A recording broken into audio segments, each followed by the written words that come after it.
Well, after another third period save, Milan Lucic found himself in a glass case of frustration while the Bruins were on their way to another shutout, making winners out of a Wild squad that had been 0 for its previous 7.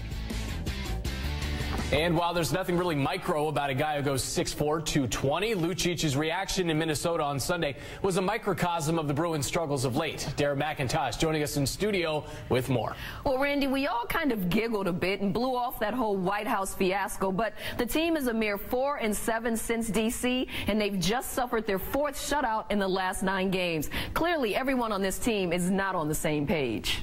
Within this locker room, I think, we just need to focus on each individual game, and that's what we're trying to do.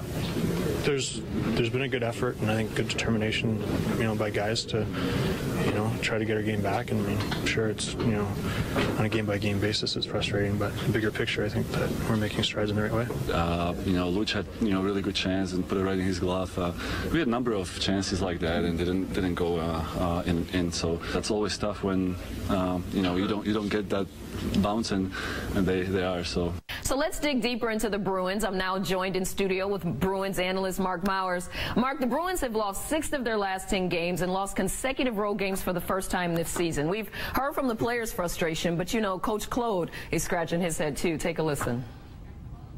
So we're getting our chances, and right now we're not burying them, and I think we're squeezing our sticks a little bit at the time because of what we're going through, and you just got to stick with it here and fight your way out of it.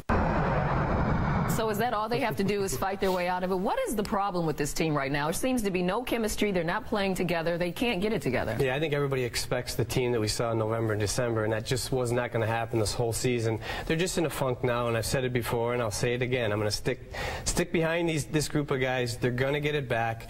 It's game 50 to 70, the dog days of the season. The one thing I am concerned about, though, is the injuries. But fortunately, trade deadline's coming up, so hopefully they can adjust, find someone to fill those voids. Yeah, we're going to have to think about the trade deadline is next Monday, the 27th. Who could they possibly bring in, and what positions do you think is important? Well, before Peverley's injury, I thought for sure they would try to get a forward and a defenseman. Now that there's, the 2 forwards that could be out the entire season with Peverley and Horton, I think it's more important they look at forwards first, and if there's somebody available in the D position, then they go for that second.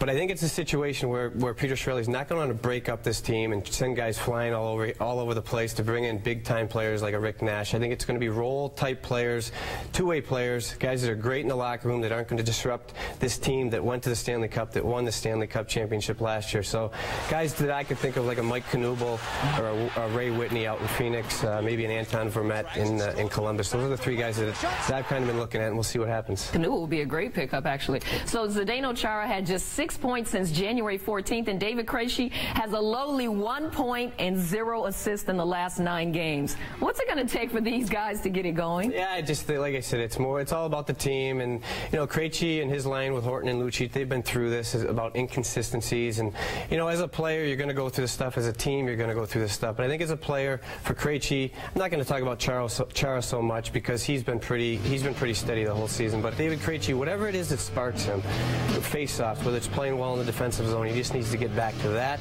and usually, hopefully sooner than later, things will start going in the right direction for him.